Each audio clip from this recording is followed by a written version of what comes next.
Dunyodagi dаңliq avtomobil shirkatlarining asosan hammasining Uyg'ur majburiy emgak mahsulotlariga chetishlik ekanligi haqidagi yaqinda e'lon qilingan bir doklad Amerika Kengash palatasi Moliya komitetining diqqatini qo'zg'agan.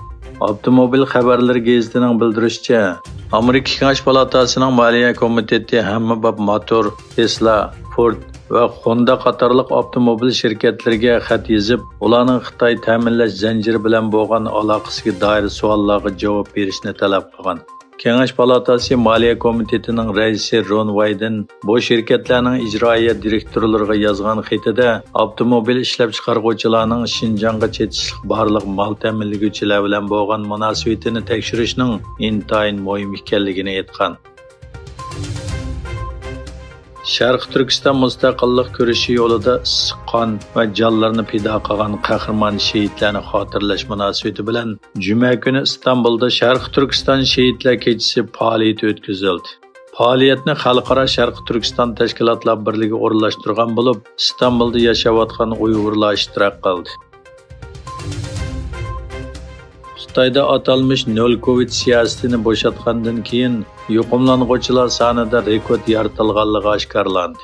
Bloomberg va pul muomala vaqt gazeti erishgan ma'lumotda 12 oyning oldingi 20 kunida Xitoyda 250 million kishining Covid bilan yuqumlanganligi o'tirg'a qo'yilgan.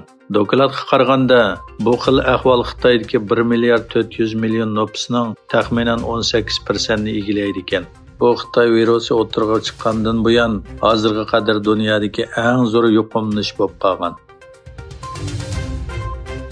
Beijing komiteti Xitoyga munosabatli salbiy mazmunlar sababidan Amerikada prezident Jo Baydenning imzolashi bilan kuchga ega bo'lgan 2023-yillik davlat mudofaa huquqi qonuniga norozilik bildirdi. Xitoy Tashqi ishlar ministrligi yozma bayonotida mundaq dedi: Bu qonun paketga zid holda Xitoy tahdidini pasaytishni mubolag'alashtirgan bo'lib, Xitoyning ichki ishlariga ochiq-oshkora aralashgan va Xitoy kompartiyasini haqoratlagan.